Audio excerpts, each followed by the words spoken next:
Okay, so we've got another amazing episode. I've got RAab Stevenson, former lead singer, a singer with the group 911. He is a vocal coach. He's tours with Justin Timberlake, so it's going to be great bringing him on board. And I hope you enjoy it with me. Okay. All right, so my name is Robert Stevenson. People know me as Rob or RAab or RAab. We actually, how the name came about was from the guys that were managing me, Louis Bell and Barry Myers, or Barry Dufay, as we call them.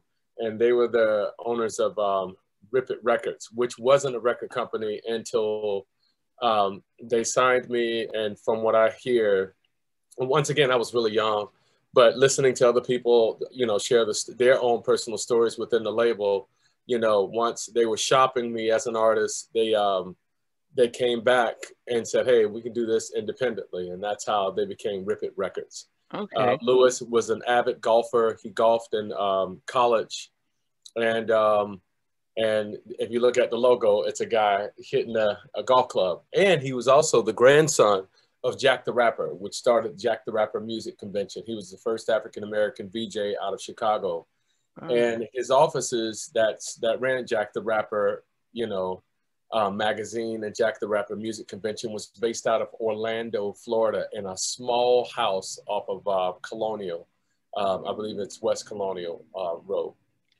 And everybody that was wanting to be a part of the music industry or get discovered in the industry, from whether that be Jermaine Dupri, whether that be Diddy launching his label, everybody went to Jack the Rapper Music Convention, which was normally held in August during the summer. And it was a big thing here in Atlanta. So a lot of groups got their break or winded up signing their deals at Jack the Rapper Music Convention. Okay. How did I get started? I'm from a family that sings. I did not want to sing as a kid because I didn't think I could. But where exactly are you from though? Are you? Orlando, Florida. Oh, you're from Orlando. Okay. Okay. Orlando, Florida. Yeah, home of Disney World, SeaWorld, all of the Universal Studios, tourist capital of the world, believe it or not. Yeah. Yeah. But that's where I'm from, born and raised. And as a kid, my mother sang with the Florida Mass Choir. My sister sang and played the drums for the Florida Mass Choir. Wow. And we were really a family that was really heavily involved in church. I know you've heard stories where if you were Kojic, Church of God in Christ, there were certain things that you couldn't do. Women couldn't wear makeup. Women couldn't wear skirts that were higher than the knees, or even with the knees, they had to be low. Couldn't go to movie theaters, couldn't go to clubs, couldn't play anything other than gospel music. If it didn't have God or Jesus or talking about angels or anything talking about the church or the Christian faith, you were considered secular, and I would get whippings or beats. Wow.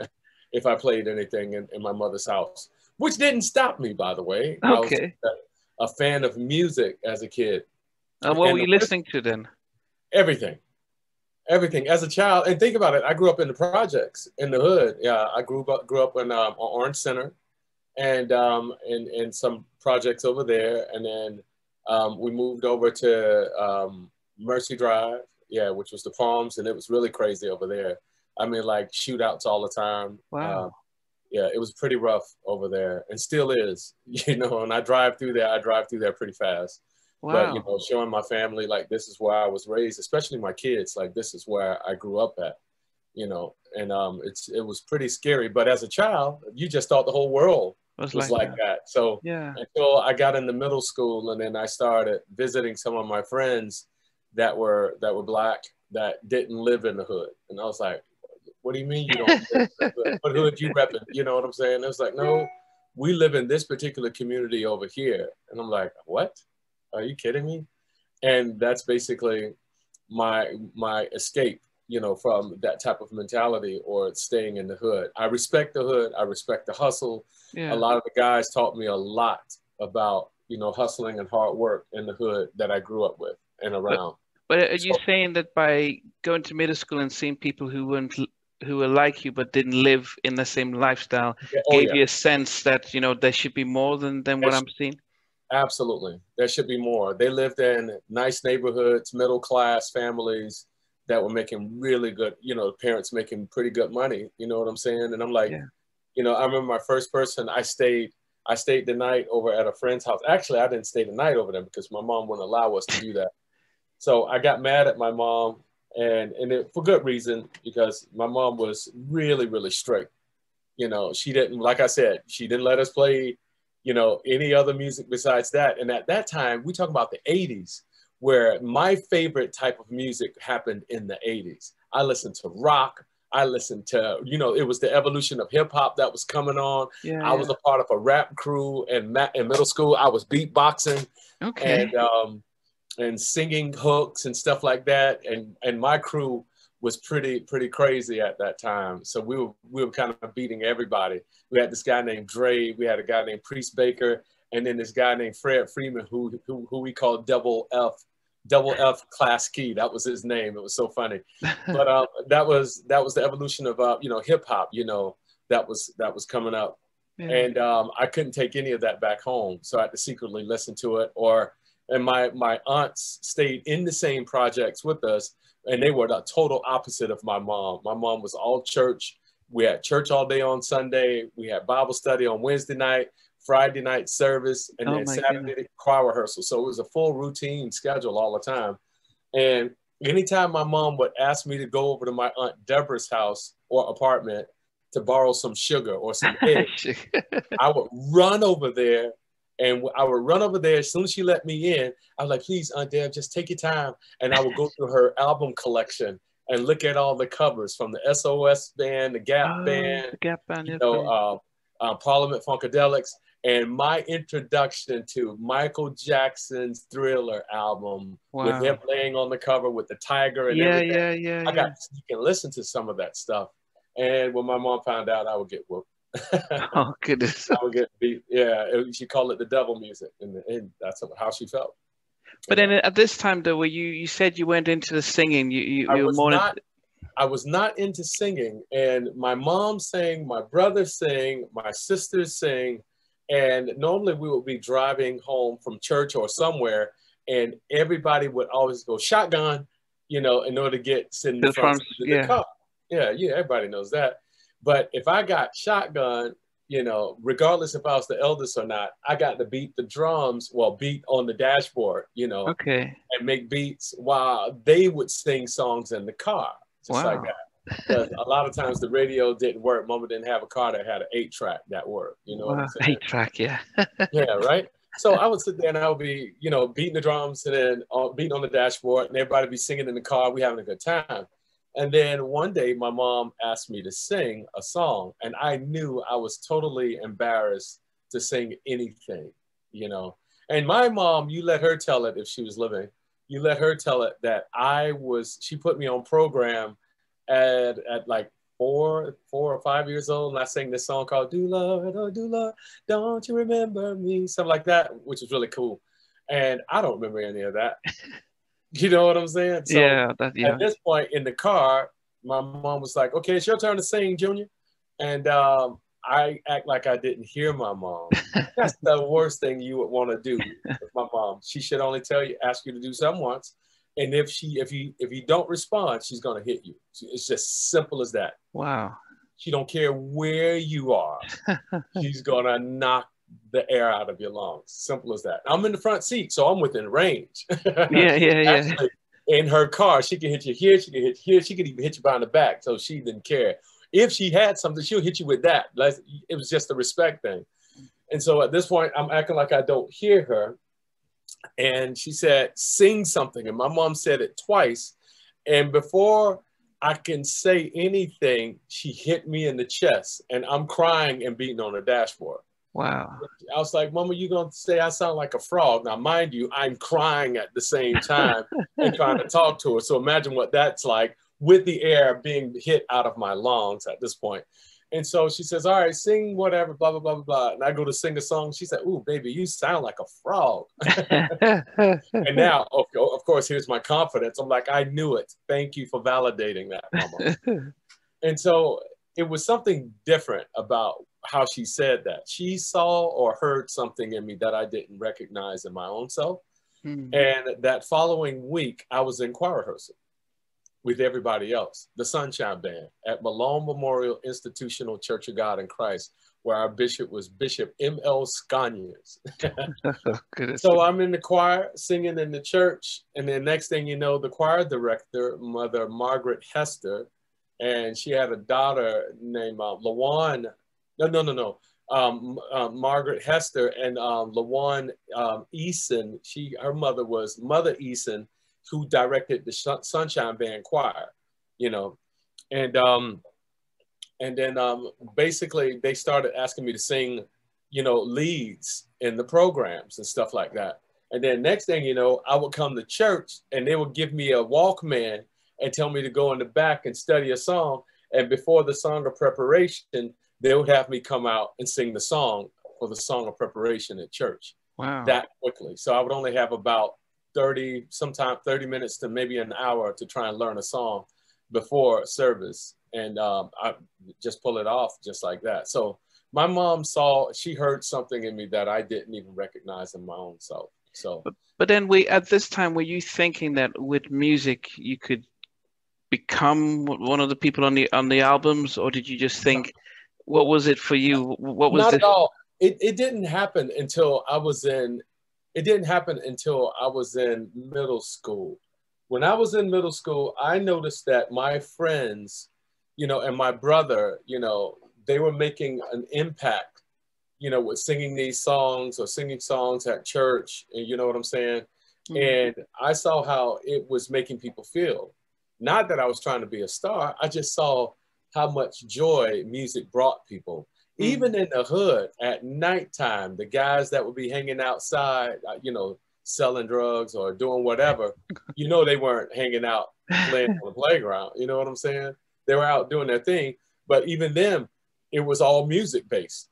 We stayed right, our apartment faced the park, you know, inside the projects where everybody hung out at. You know, they either played and then they were battling each other, break dancing and doing all kinds of stuff. There was a guy named Greg, who was probably the dopest pop locker in on the whole drive, Mercy Drive. Yeah. And so it was we were always surrounded by music, and that was my ear. My bedroom, me and my brother's bedroom faced that park every day. So I got to hear all types of music, you know, and I loved it. And our neighbor downstairs, Rodney, he was a DJ. So he would DJ at the AM station. So our bedroom was right above his bedroom. So I would put my head to the floor and listen to all the records he would be spinning.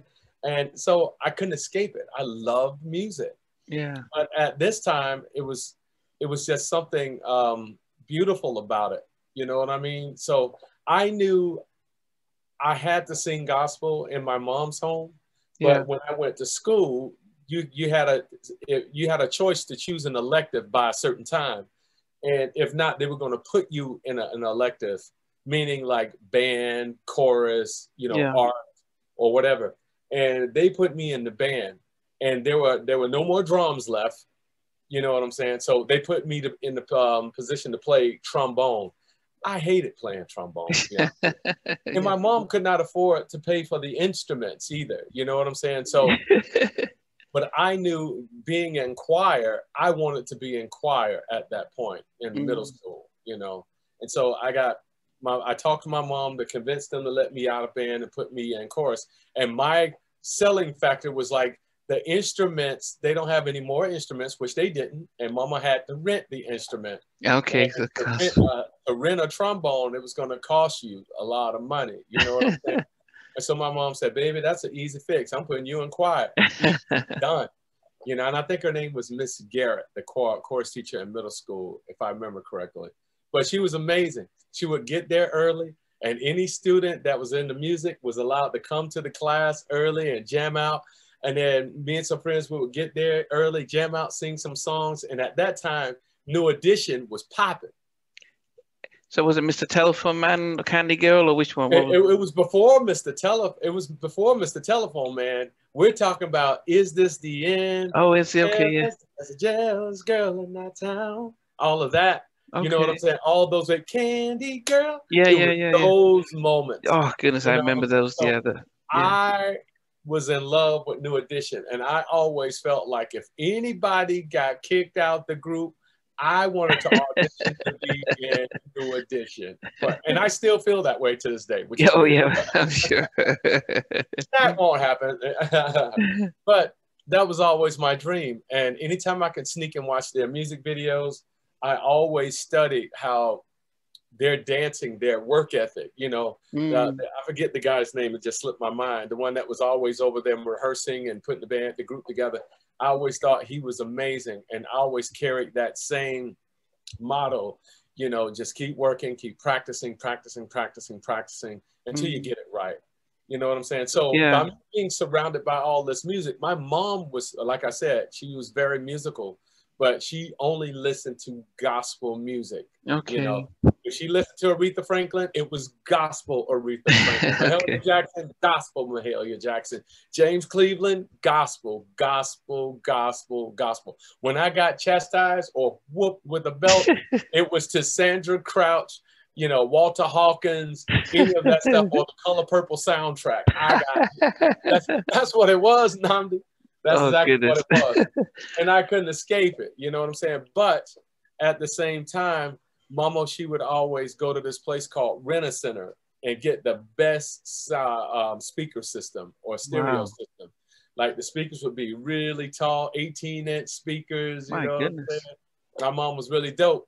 But when Mama went home and she was working late shifts, you know what I would play through that system? Because bass music in the state of Florida was a huge thing. Yeah. Luke Skywalker, the Ghetto Boys, all of them, they had bass in their music. So not Luke, not Two Live Crew Luke. Yes, Two Live Crew, and one of his dancers named Cindy, who I had the biggest crush on. Her cousin lived in the hood, and she would come and visit from time to time, and all the guys would go, Cindy! And I would put the system up on high school, it's in the park, and I'll play, hey, we want to party. And it wasn't party. It was, hey, we want some. Yeah. And then there was throw that. Yeah. I don't say those words. Yeah. But I was bumping it in the system. It was bass. It was bass. Then Run DMC was hot and popping. Okay. And then Beastie Boys was popping. And I would play that stuff. And then one day Mama came home early from work. And I was jamming. I had it pumped up so loud. I didn't hear my mother walk through the door. She saw me. She just immediately went to beating the fire out of me. But before she did, my friends downstairs that was partying in the park, they was like, yo, mama is right there. And she saw me. I looked back and she was literally right there and just went to swinging. Pop, pop, pop. Wow, goodness. It didn't stop there. I still kept doing it. I just love music, all types. It could have been White Snake. It could have been anything, Guns N' Roses, anything. I just loved it all. But then how did you then take that then passion and love? And it's strange because you in one stage you are almost rebelling against the household institution, but the passion was so much. How did you then sort of, after sort of middle school, high school, how did you then did you then decide I need to get a career in this, or what were you thinking? Well, in middle school, it's crazy. Can you hear me clearly? If not, yeah. In middle school, it was pretty crazy because, not middle school, but when I got to high school, I was competing in gymnastics. I played football my freshman year, didn't play football my sophomore year, but I still did gymnastics. And then junior year, gymnastics, senior year, no gymnastics, but I played football again. But the whole time I was involved in music, the whole time. We had the teacher, once we got to high school, was a guy named Dr. David Martin.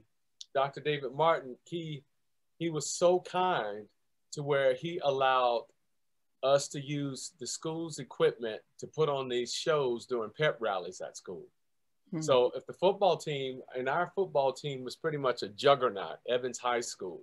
We were called the Trojans. So we were like some really big boys, and we were pretty much kicking butt, everybody's butt in the whole Central Florida area, you know, in football. And so the pep rallies were huge, and the principal would allow me to get some guys together and do a performance during the pep rally. And we would always do the hottest performances. Me, a guy named Quinn Jenkins, and some other guys. I remember us doing Bobby Brown's "My Prerogative." We did the dance. We were like stars in high school, and so everybody knew that we were gonna do something. And when it got to my senior year, I had left home with my mom because it was too much. She was just so strict, and I was becoming a young man at that point.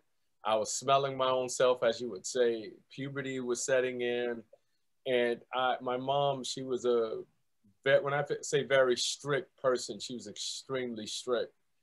And I'm grateful for a lot of that, because I could have easily gotten caught up in selling drugs and doing all of that. And I knew that those were big no's in my mother's household. I wasn't about to do that. Even when I tried to, my friend Anthony, who was really big in that world and used to dress really nice. And I used to always ask Aunt, that's what we call him, Aunt. And I was like, man, how are you dressing so nice? Blah, blah, blah, all the time. And he would always shush me off like, yo, you're not about that life. You need to stay away from us. And they would threaten to beat me up. If I wanted to hang with them. And what I didn't know, and I still don't know for sure to this day, but I do know that my mom, she used to do prison ministry. She used to go and speak in and bring goodies to like the women in prison or in jail, and do Bible study with them, the men and women. And I think my mom had something going on that we never knew about, which protected me, my brother, my younger sister from any of that, being persuaded to come in and either be a part of a gang or that's the only thing I can think of, because they never tried to recruit me or do anything like that, or get me to go and, hey, go and take this bag over here. They never ever did that with me. And I'm grateful for that. But with that being said, with Aunt, they, like I said, they would threaten to beat me up if I tried to hang out with them, but we just never did. You know what I'm saying? So I forgot the question. I just lost my train of thought. No, I was just wondering about how you moved on from you moved out from your mom's place, and then you started Yeah. So I was grateful for that side of things, but my mom, the beating, it was just getting worse for no reason. Like and it was always because I felt like she had problems with my father, and I looked just like him. And even in her being upset, she would always blame it on my dad. It's your dad's fault. And they had been divorced for years. They married twice, almost a third time. But when she would be beating on me, she would always bring up the stuff about my dad. Yeah. Now, mind you, my dad beat on her. And to this day, I don't like that when men hit women. Or when women hit on men, you know what I'm saying? There's other ways to resolve that. So I left home at an early age, and the girl I was dating, this girl I was dating in high school, who was 3 years older than me, she was having problems with her uncle, trying to hit on her. And then her auntie went back to the islands. And instead of her going to the islands, we went on and got a place together. She was 18 and I was 15. So we put each other through high school. Wow. Yeah, at that age. And so I had my own place with her. And during that time, we had a child named, we had our first child together while I was a senior in high school. Wow. And still finished high school. And she finished high school as well. But at that time, I knew I had to make some decisions as far as my career, or if I was going to do this music thing, or if I was going to go to school on a music scholarship and go sing somewhere. I knew gymnastics was out of the option, as far as trying to make a career as a gymnast. And now, mind you, I was a really good gymnast in the eyes of a lot of colleges, because I didn't even go and get trained professionally. I just watched it on TV and went outside and did it. Yeah. No fear. I just Did it. Yeah. You doing double back? No, I just watch it on TV, timing 1,000, 2 1,000, 3 1,000, 4 1,000, bam. There you go. Once I got into high school, they had just started a gymnastics program. And so with the coach there, she had a women's team, but didn't have a male's team. So we was the first team to start that. And I went and talked to all my friends in all the hoods where we used to have our own street battling gymnastics competitions and all that stuff. Yeah. And convinced them to talk to their athletic directors to start a men's program. And we did it. We got it together. We competed. Oak Ridge had a team. Dr. Phillips High School had a team. And my school had a team. And some other schools like Lake Brantley, they studied at Brown's gymnastics school where they was competing professionally. And we competed against them, and we were kicking everybody's butt pretty much. You know what I'm saying? Some street tumblers. Mm-hmm. So from there in high school, still going back to school, I was doing these pep rallies. Dr. Martin was letting us use this equipment. And so we were getting ready for one performance, and I was outside in front of my apartment, trying to get some guys together so we could do a performance at school. And I knew only one of the other guys could sing a little bit. And the other two guys, they were just trying to get girls. And they were ladies' men around campus. They were playboys, as I call them. And I'm like, yo, we got to have two of those in our group, so we'll get the girls be like, Tracy, you can dance and sing. And I thought that would be fun. And one day these two guys, they drove by and saw us outside dancing and practicing. And that guy name was Tyrone Wilson and Cameron, his partner. They were in a group, but they were older than us. They were in their 20s, of course, out of high school and all that stuff. And they've been writing songs and producing and doing that stuff. So they came over and they asked, they was like, hey, you guys are a group? And we like, yes, we're practicing for a little pep rally in my school. And that day was the day that changed my life. So they asked us to sing. And I knew the other guys in the group couldn't sing or harmonize together, but they could definitely lip sync to the tracks and dance extremely well. But at that point, they took my number down and they called me and they was like, hey, we want you to be in our group. And I was like, really? I was like, yeah. They was like, yeah. And I didn't care about the age, And at that point, Tyrone gave me my first shot at recording in the studio. Yeah. So we went to this recording studio. I heard myself on a microphone on a recording for the first time. And I was like, woo, I don't sound that good. When you sing out loud and you're like, oh my gosh, I sound pretty awesome. Yeah. At this point, after recording, I was like, oh, I don't sound as good as I thought I did. I could sing and hold a note, but I knew I needed a lot of work. And I had a lot of confidence. So me and Ty and the group that he started, which we called ourselves Tracy Ray, and I still don't know why we called ourselves Tracy Ray, because nobody was named Tracy, nobody was named Sewell Cameron, but Ray, my name ain't Ray. No, yeah. So I don't know why that, still to this day, why that was called that. But we rehearsed, and me and Ty were the strongest singers of the group.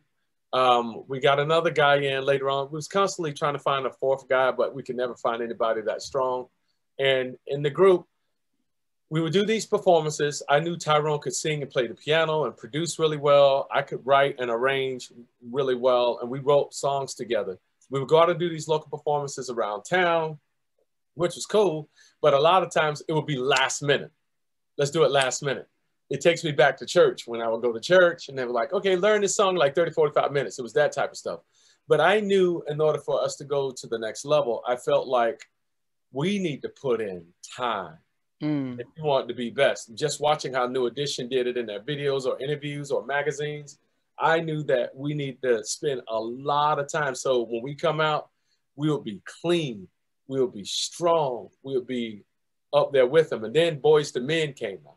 Then Jodeci came out this time, like late 80s, early 90s at this point. And when they came out, we were like, these dudes got amazing harmonies. Jodeci's got all this crazy soul. It was insane. So we started covering their songs along with, before then, I had already started shifting my sound from studying Ralph Tresvant to Bobby Brown to studying Aaron Hall of God. Okay. And by me working with Tyrone Wilson, he introduced me to this guy named Charlie Wilson of the Gap Band. He's like, when we introduce you, I mean, to his music, not like say his Charlie. Music, yes, Okay, his okay, music. okay. So when I Okay. say introduced me to him, that's what I mean. Into Okay. the world of, you need to listen to this singer. You need because to that's where Aaron was really going. That's where Aaron yes. Aaron was going for that particular sound, or had been studying him for a long time. But I didn't know much about Charlie Wilson. I've heard a couple things, you know, Burn Rubber on Me from my aunt's house from the Gap Band, but I didn't put two and two together. Yeah. When you look at the records, you just say, okay, that's the Gap Band. Not this is Charlie Wilson of the Gap Band. Yeah. You know, as a kid, because once again, my world was limited to, you know, I couldn't be in them records like that, or else I get in trouble. Yeah. So Tyrone introduced me to the Gap Band, Stevie Wonder, who I knew about, but to be honest with you, I wasn't that big of a Stevie Wonder fan. And it was possibly because I couldn't really sing Stevie's songs at that time. I didn't know how to sing them or to approach them like that. You know, and not saying that Charlie Wilson isn't that strong, but yo, it was crazy. Yeah. So he introduced me to that world of Charlie Wilson, started doing that. People started saying, yo, you sound like Uncle Charlie, you sound like this person. And I was like, that's great that they can say that, but here I am. I want to be able to have my own sound, and I just didn't know how to cultivate that at the time. But by studying other singers, which is part of, you know, an exchange of adding some of their talents or tricks or whatever, their style into my own, which is developing into this different thing, which later on became me. Yeah. I mean, so in those early days, then, so you're hearing yourself on a record for the first time, and then you're perfecting your vocal, your range, and everything. But you also mentioned that you've got a young family, and you're still in that young age. And then I'm wondering though, if you've got a baby to feed, a sort of family to support, are you then finishing school, then thinking go to college? Or are you thinking I need to get some income coming in, or am I thinking about going to sign for Uptown? How did that happen? Well, at that time, I was, like I said, I was singing and doing little shows with Ty. In the Orlando area? In the Orlando area, while working at Wendys. Oh, at Wendys. While working at Albertsons as a grocery bagger. Yeah, working there. I had worked at several different weird jobs, Subway, you know. And then my girlfriend that I was dating, and we had kids. At this point, we had our second child. Wow. You know, and she's working at Dunkin' Donuts, night shift. She would go in like 7, 8, get off at 6 or 7 in the morning. Wow. And I'll be working at Wendys, working until close, and then get off, blah, blah, blah, blah, blah. And I knew I could no longer continue to work at Wendys, but I still did. I picked up working another shift at Dunkin' Donuts. And we went over to sing at Jack the Rapper's office, the group Tracy Ray with Tyrone Wilson. And when we went in there, we were already had a lot of friction with each other because I was very upset with them because we weren't practicing as much as we needed to be better. And at that point, they had their own lives. You know, I had my own life. They had their own doing their thing. But I knew I needed to make some changes. I got 2 kids and 1 on the way. Oh, wow. Yeah. How old were you by this time? At this time, I was 17, 18. Wow. You know what I'm saying? Yeah, I was young, very young. And you're still thinking you want to take this career full time? I have to. Wow. By me not doing this, there's no options left. I can't take care of my children and my girlfriend at the time with the kind of income we were bringing in. I needed to do something. And because I felt like we weren't getting to this next level, we were trying some things. Ty had a connection with this lady named Dr. Quinn, who was a dentist outside skirts in a place called Sanford, outside skirts of Orlando. And she had a recording studio in the building of her dentist office. But not hers, but in her dentist office. It wasn't her recording studio. Yes, it was. Oh, okay. That's a strange. She had a dentist office, a dentist practice, which was in the front half of her building. Yeah. And in the back half, she took equipment out and built a recording studio in a room in the back. Now, outside that door, she had other dentist chairs here. Yeah, so she was wanting to get in the music industry as well. Okay, as a dentist normally does. As a dentist, yes. So Dr. Quinn was amazing because she loved music like that, and she really had an ear and an eye for talent. So we would be over there, and she set up a meeting one time with this girl group, which was from a girl from my high school. She started a group who wound up being a DJ for a radio station. Her name was April D, and her husband still a DJ at one of the radio stations in Orlando, which is crazy. So she worked with them, did a production deal with them. She was working with my group, and so she set up a meeting with us in the studio with a guy that she was doing dental work on, who was the roadie for New Kids on the Block, who was also the roadie for this group called Snap. I got the power. Yeah. So his name is Johnny Wright. So Johnny Wright used to come over there in a Geo Tracker, blue Geo Tracker, while he was the road manager for them. And then over the years, he turned that Geo Tracker into a BMW green car. So he was moving up in the music industry. And he had told us at her studio that, hey, look, the music industry goes in cycles of 10 years. Every 10 years, nothing hasn't been replayed already. It's going to be replayed again, revisited. Boy bands are going to come back again in 10 years. And at that time, New Kids on the Block was kind of going down, their success was going down. And we was like, yeah, all right, whatever. You're just doing all this talk. But he was the closest thing to success in the music industry that we could sit down and chat with at this time. So at this point, Ty and all of us would do these little small performances, but they were never really panning out like that. You know what I'm saying? So we did this meeting at Jack the Rapper's office. They listened to us perform, even brought us up to the Jack the Rapper convention, but we never really got to perform there, but just to see how it worked here in Atlanta. Got back home and I was like, something's got to change. I can't do this anymore. I got to make some decisions.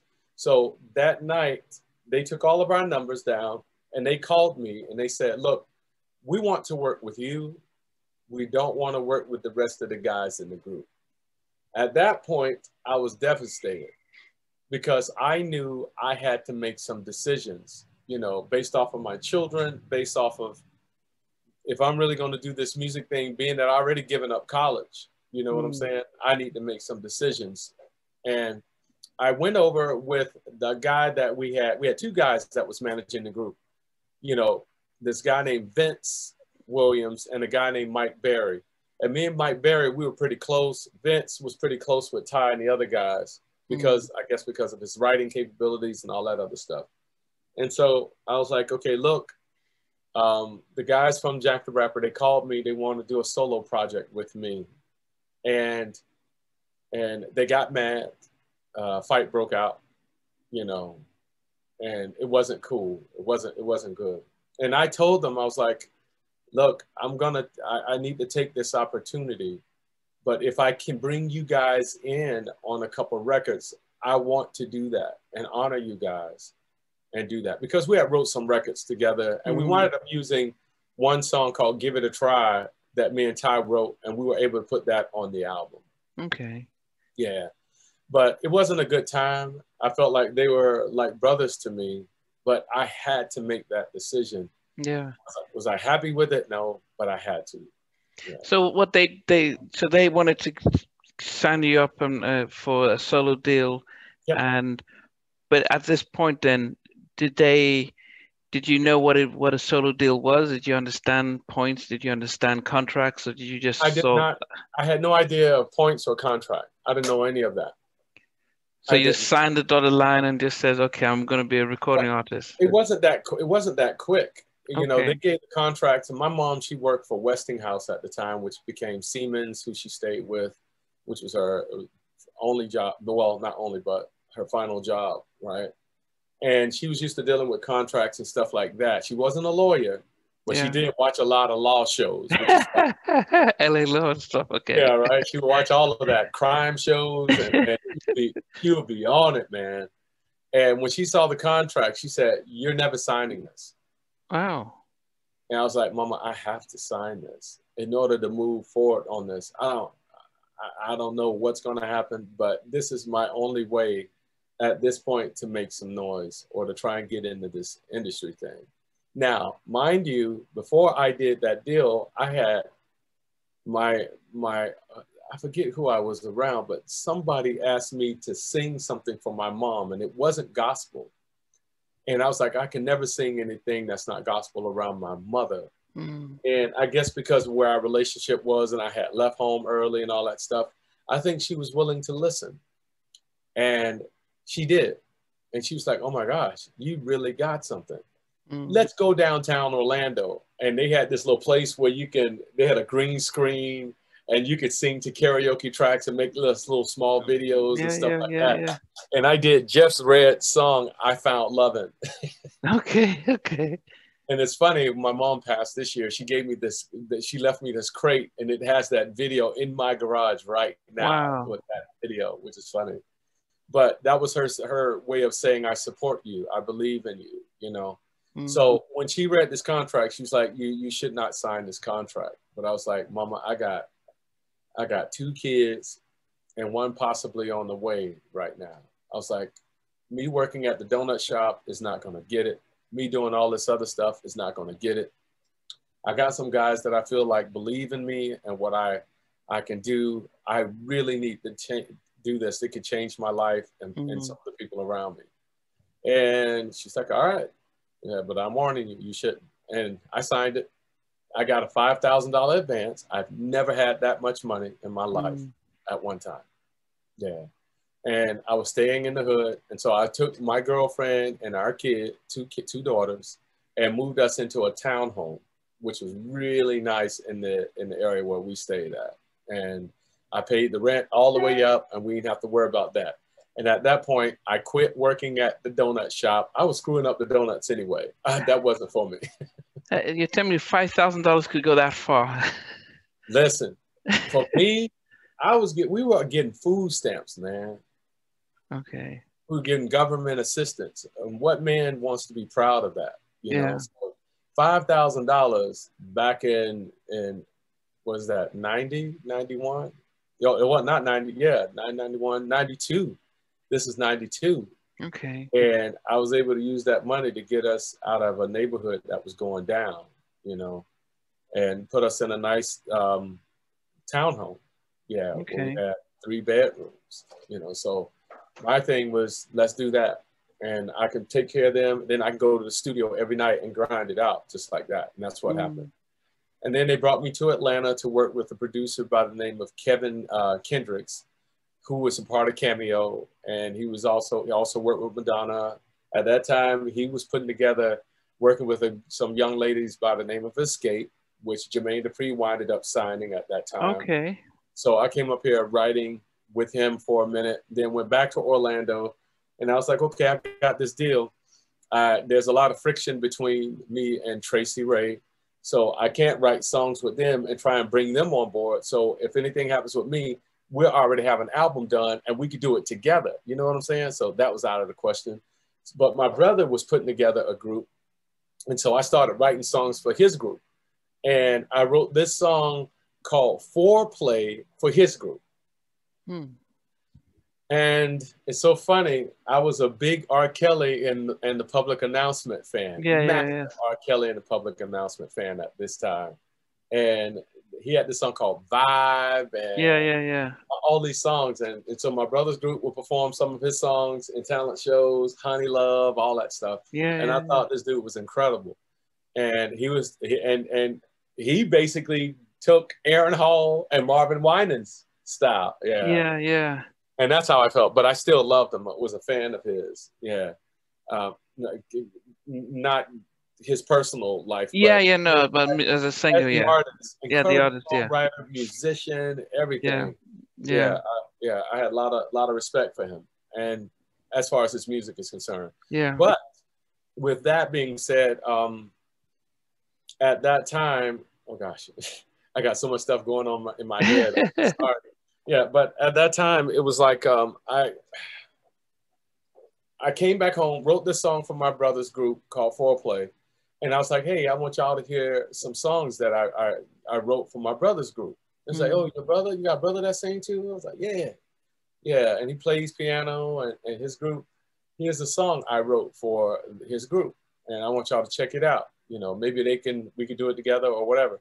So they came up to the studio, and my mind, and I'm like, okay, we get something popping for me. I can get my brother's group, and we can all go on tour together, and I'll have a family on the road. Yeah, yeah. So I play this song Foreplay for them, and they were like, whoa, you wrote that? I'm like, yeah. I told y'all I write and come up with melodies. This is my thing. And at that point, it was like, all right, cool. Everybody go home, da-da-da-da-da. I got in the car with Lewis. Lewis was like, look,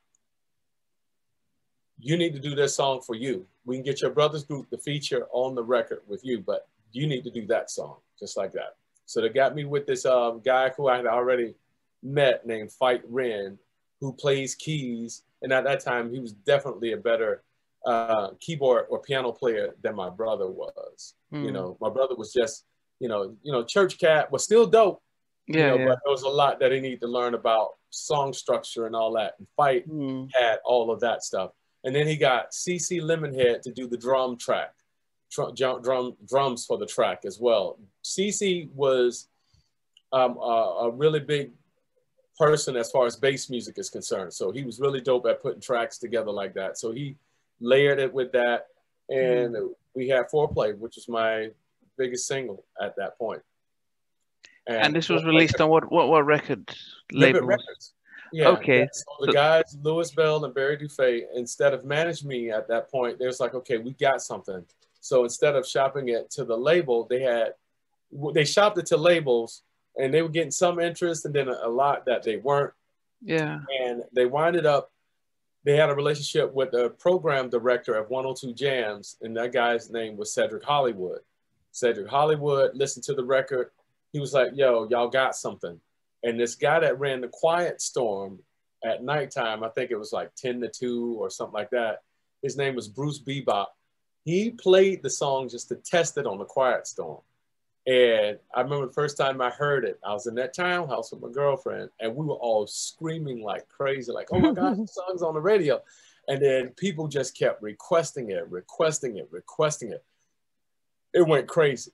And then the record just took off. And then, so at that point, instead of them being management, they was like, okay, we're just going to start our own label. And they called it Rip It Records. Okay. Okay. So did you record a full album with them? Because I know... full album that's titled You're the One. Okay, because there was a DJ out of the UK, Stevie said when I told him I was going to interview, said, "What happened to your debut album on Rip It Record? That did it get released?" Yeah, it did. Yeah, the debut album did get released. It released in '94. Yeah, titled You're the One. Yeah, the whole album. Okay, but then, so the single dropped on August the 11th, and we premiered it at Jack the Rapper Music Convention, but it didn't get released to the record stores until October. It was just taken off so fast, and with it being an independent label, they didn't have the funds to kind of roll it out. So I guess they had to borrow the money to actually get it out there. Yeah, so by wondering, because back in those days, I mean, it's unlike as an independent, how were they competing with the big, how were they getting the records made and put in the stores and promoting it? From my understanding, they had to get with a distributor. You know what I'm saying? There was the distribution company here in Atlanta, one in, I remember in Texas, because I had to go to these places and shake hands with them. Yeah. You know, and meet them through pictures and autograph signings and stuff like that. And some of the mom and pop stores, which I thought was it was amazing to go to the mom and pop stores, because they was my biggest supporters, you know, that would take like independent record labels versus me signing with like a Sony or a Zumba or Jive Records at the time, who could get you right into those stores. But to get an independent artist in those stores, you had to really go out and shake a lot of hands. Yeah. And those are things at that time I really didn't understand. But as I got older, I'm like, oh, that's what y'all were doing, you know? Yeah, so it made a lot of sense. So But how did the record do? The single and the album? Yeah. So I've heard several different things, you know. So the single, when Cedric Hollywood and 102 Jams with Bartell and the VJs there, they played the record. The record was like, this is Florida, this is Orlando's own, you know, like a son of Orlando celebrating me for that. Here's Orlando's own, and it took off. Their sister stations in Miami, Jacksonville, Florida, Tampa, Florida, all of them started picking the record up and just copying it. So it was this burnt cassette tape that they had made. Even in the mom and pop stores, they were dubbing the record and selling it, just selling it as is, because people were wanting the record. And all the way up through the Carolinas. I remember doing the show at BLS in New York. So it was spreading, taking off on its own. You know what I'm saying? It had the potential to be even bigger. Now, later on, I found out that other labels wanted to sign me. And that guy that used to go to Dr. Quinn's studio, he tried to help out with the record, as he told me later on, like recently later on. Yeah. That, hey, he was trying to get involved because he had a relationship with some of those labels that wanted to sign me, and they rejected that. This Rip It Records didn't want to do the deal. They didn't want to do a deal. That's what I found out later on. Yeah. Okay. But it's yeah. I don't no grudges anymore. But I was like, wow, that's true? That's crazy. Even CeCe, the guy that was making a beat, he was like, they didn't tell you about this deal that they offered. So I don't know any of that. Yeah. You know, at that time, I just wanted to make music and just keep it moving. But so they've given you a $5,000 advance. Your record is doing well. Are you seeing money coming in for that? I got 2 more advances of $5,000. Well, I got another advance for $5,000, another one for $1,000, and then for me to do this little independent small tour, I forget what the touring promoter was. They advanced me like $5,000 to do like so many club shows, and I got that. So a total of like $16,000. And then what was the album's done out? So, then what? Yeah, so for the person that was working, or the few people that was working in the label, they were like, there's a lot of things that are going on, you know, with this record, you know, stuff being sold on the table, stuff been doing, you know, like I've heard a lot of those different things where I've heard the single did 700,000, it sold 1 million copies. I've heard a lot. I don't know, man. You know what I'm saying? But at this point, I just knew I just wanted to do music, and we'll take care of the rest later on. Not realizing that the business, like my mom said, should have been squared away from the beginning. But I felt like I didn't have that option at all. You know, I just knew I needed to make it. I was still catching the bus. I was still catching the city bus around town with the hottest record in Orlando and the state of Florida, and in a lot of cities. And at that time, they decided to sign another group who was hot, who were friends of mine. You know, not at that time, I kind of met them, but they signed the 69 Boys, who had this song called... Who that is? Yeah. Oh, no. That's 95 South. 95 South was signed to, I want to say it was Ichiban at that time, but they were really close with Jay Ski at this point, because Jay Ski did he signed the 69 Boys, and the 69 Boys had this song called Tootsie Roll. Yeah, Tootsie Roll. Let me see. I went to college in Alabama, so yeah. Alabama was big for us. Yeah, especially Dothan. I was in Selma, but yeah, Tootsie Roll, everyone did the Tootsie Roll. So they were constantly going up and down the highway with that record, and they sold millions of copies. And they had a song on a movie soundtrack. They had songs. Yeah, because when you talk a Ripper record, I was always associated it with the South, because they were so. It did seem strange that you were on there, because it seemed like that type of, they were doing the hip hop, they were doing that type of sudden hit rap. Yeah, so at that time it was like the bass music. You think about what I said, Johnny said things goes back in cycles of 10. When I was a kid playing Luke, you know, he had got a lot of heat because of how vulgar his music was. Yeah.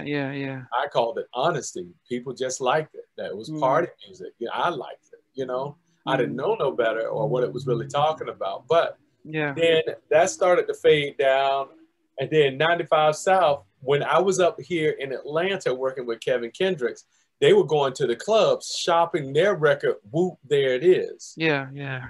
And at the same time, some DJs here was coming up with their saying, Whoop, There It Is, which was a group by the name of Tag Team. Tag Team. And so both of those records came out at the same time. Tag Team record was really big, and so was Whoop, There It Is. But in Atlanta, oh yeah, they chose Whoop, There It Is because it was from here, you know. Yeah. So, which was so big. being on the same label with the 96, 95, with that track Tootsie Roll, did that help your career? I was the only balladeer on that time of bass music at that time. I was the only person that was singing to bass music. It was different. It was unique. And I just felt like at that time, they really didn't know what to do with me at that point. I felt like they were trying, you know, I didn't know. I mean, you know, the bass music was just, it took off just like as fast as my record did. And you got to think, my record Foreplay was the only thing on my album that sounded like Foreplay. That whole album should have been revamped into other songs that led into that kind of stuff. You know, we actually, my introduction to Walter Mucho Scott came in the form of a meeting that my guys, that Rip and Lewis, they went to Virginia Beach to sit down and talk with Teddy Riley about doing a remix or doing some songs on an album. And of course, at that time, Teddy was so busy with everything. Yeah, Bobby Brown, he just did Michael Jackson, SWV, he was in Blackstreet, yeah, so that was... He was on, this is even before Blackstreet, he was on fire. Yeah. Everybody was going to his store, his place for hits, you know what I'm saying? Yeah. And at that point, he had a whole bunch of producers. And now, mind you, in some of these talent show performances, I used to dress up in all black all the time. High top fade. I used to want to be like Diesel. Daryl. So you knew about Basic Black? I knew about Basic Black. Nothing but a party, special kind of food. You know what I'm saying? I used to vibe to their stuff all the time.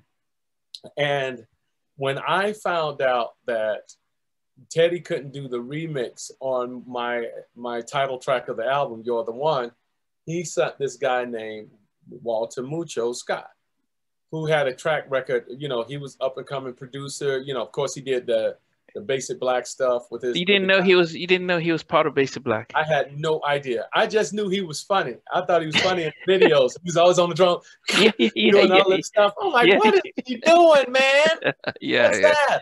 I was like, that dude looks like he's having fun. I want to party with him. That's my man.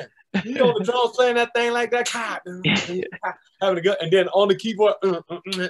I was like, yo. That's my dude. And then Diesel's voice, he had a voice of an angel, man. Yeah, definitely. And I was like, man, I'm going to sing his song. And Special Kind of Food was the joint. You know what I'm saying? Yeah. What was the other one? She's Mine. Yeah, She's Mine. Was another one. Yeah, which I thought, you know, I Want You by Blackstreet was pretty much a spinoff off of that, which it could have been because I think they were like the backup band or on tour with them. All of them were rolling together. You know what I'm saying? Yeah, no, I interviewed Spec and even Mucho and Basic Black were the backup band for Today. So for Today, Big Bub. And so but they were part of the whole camp with GR and Teddy and stuff. And so they all one family. All of them were, yeah. And so the more I learned about that, I'm like, man, that's probably where I'm supposed to be. You know what I'm saying? I've been studying all of them, got my chops up, you know, still working on being better. That's where I need to be. So at this point, you know, Teddy can do the remix. They brought Mucho and they flew Mucho into Orlando. Him and his brother Zac. His brother Zac, me and him met up. We went bowling before they brought Mucho down. I guess he was there to fill me out. And I don't know how much you know about Zac, but he's a bass player, Mucho's brother.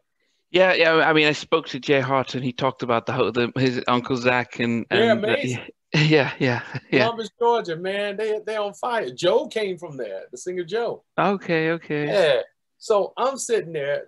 jamming, talking with him, and he was like, yo, I'm gonna get my brother to come down there and work with you like that. And I was like, okay, it'll be fun. He comes in, he started to work on the remix to You're the One, but then he said, he pulled me to the side. He's like, hey man, I'm working on this group thing. I was like, okay, what's the group? He said, I want to put together this group project and we're gonna call it 911. He's like, I want you, Joe Thomas, and me to be in the group. Joe Thomas. You're kidding me. No, I'm in Love, Joe. Now, mind you, I'm in Love is on fire. He's out. We doing like all these radio dates. He's doing one. We meet in Fayetteville, North Carolina. His trailer's right next to mine. I go over to Joe's trailer and I say, Joe, are you really about to do this project? I just want to know, because it'll be great if we can do it, if you're doing it. And he said yes, but it was the kind of yes like no. In turn, it was a no. I mean, because he was blowing up. I mean, he didn't need to be in part of a group. He did not need to be in part of a group. You know what I'm saying? He didn't, and nor did I, to be honest with you. And for me, I was like, here's a chance. You know, I'm not really seeing the kind of money coming from my solo career. And at that time, somebody was calling, I want to say it Robin Hood or something, some DJ out of the UK was calling to have me come and do like a show. I did a radio interview and all this other stuff at the label, Rip It Records, and was possibly going to go over there and do like a couple shows there. And the label gave me the option to either do the shows there or to go and start working on this group project 911, which I would still have my solo career and the 911 project at the same time. And they were cool with that. So I get to Atlanta, get with Mucho, and he says Joe can't do the group because Island won't let him if they can't have the album. So that's out of the question. But we have Diesel. And I'm like, who is Diesel? I'm like, who's that? Yeah, because I didn't know Basic Black's lead singer's first name. I didn't know any of that. Yeah, that's a lot of artists. I just don't do it. I just tie whatever name they call themselves, that's that group. Simple as that. Yeah. Jagged Edge, I can't tell you the name of them. You know, Boys to Men, I could tell you some of them. You know, Guy, yes. Yeah, but a lot of them I can't. So I'm like, okay, Diesel? Yeah, Daryl, man, lead singer from Basic Black. Oh, no way! I lose my mind. I was like, he's my hero. He's in this house. He's like, yeah, there he is right there. Daryl! I lost my mind. I'm like, this is my hero. You know, even over Aaron, and definitely over Aaron, because when I had promoted my album, you know, the single Foreplay at Jack the Rapper Music Convention, I had a girl I was dating that was there. And we had just saw Tupac, who just came in with his crew and West Coast, all this crazy stuff that's going on at Jack the Rapper. Just like the movie, this stuff was happening. And I'm on the elevator. Aaron Hall gets on the elevator with me and my girlfriend, and he's got a girl with him. And I'm like, oh my gosh, I got to say something to him. I said, Aaron, I said, listen, I said, you changed my life as a singer, and I just want to thank you for that. I said, I would not be the vocalist I am had it not been for me studying your music and what you've done to the world of R&B. Thank you. He said, yo, man, get off my dick. In front of my girl and his girl. And I was like, wow. Wow. I was in shock. My goodness. My other hero, that I looked up to. Yeah. Wow. Yeah, that rude. Yeah, just like that. So I was like, okay, it is what it is. I look at my girlfriend. I couldn't even, I looked at her. I was so embarrassed. Yeah. If I called her right now, she would remember that. And she'd probably start laughing again because she was in shock just as much as I am. But anyway, so in that case, I got to work with Daryl. And what year was this? Because I'm just wondering where he was this after Future album? Was this when he was doing his solo one? So 94.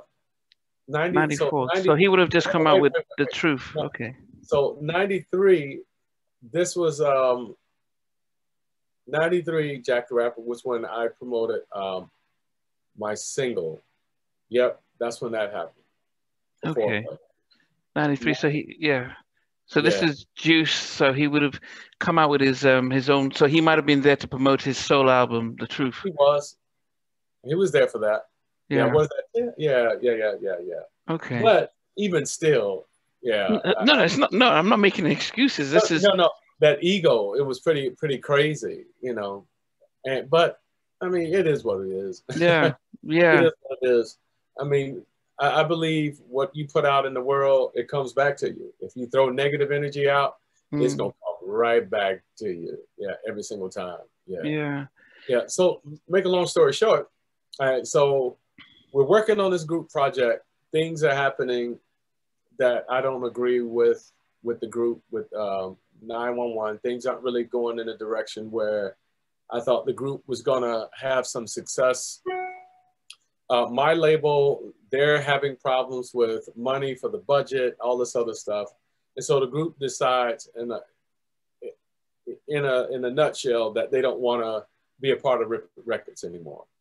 Teddy wants to sign the group. Now is this after Cutie comes out though? Because I'm just wondering, have you... We recorded Cutie, Yeah, so I'm just wondering, so you recorded Cutie because Mooch, when I interviewed him, he mentioned you guys recorded Cutie. Teddy hears it in Europe, and he comes back and says, "Okay, I need to get you guys," and he does a buyout with Ripper Records. But from your point of view, were you involved? Did you understand what was happening? I did not, but I was. You got to think, I'm already in a weird space already. You know, I'm at the label, Ripper Records. I move up to Atlanta. I'm staying at my girlfriend's because I didn't want to stay at the house where they were recording everything. I had my reasons for that. Where Diesel, Mucho, and the manager of the group, they had a studio in the house. So I would drive or even walk down there and go to the studio and record. But at that point, we had already recorded with Rip Records a music video. There's a music video. I don't know if you've seen it, but we shot the music video in New York. Of Cutie. Yeah, of Cutie. Yeah, so we did all of that, went back in the studio, worked on the album, and because of what was going on, I wasn't making no money. You know, I wasn't making any money. I was being promised, hey, we finished this project, I'll get this much money, you know, for working on there or whatever that was, and never saw it. Yeah, I needed help. You know what I'm saying? So at that point, I was depressed. I was frustrated. I didn't want anything else to do with the music, you know what I'm saying, anymore. And so at this point, I got with, there was a Christmas party that happened. We all got down to Orlando. I told the label that I'm done with this music thing. I'm out. Thanks for watching. Please remember to subscribe to the channel, but most importantly, to press the notification bell so that you can be notified when we do have a new interview. Loads to come, but thanks a lot for watching.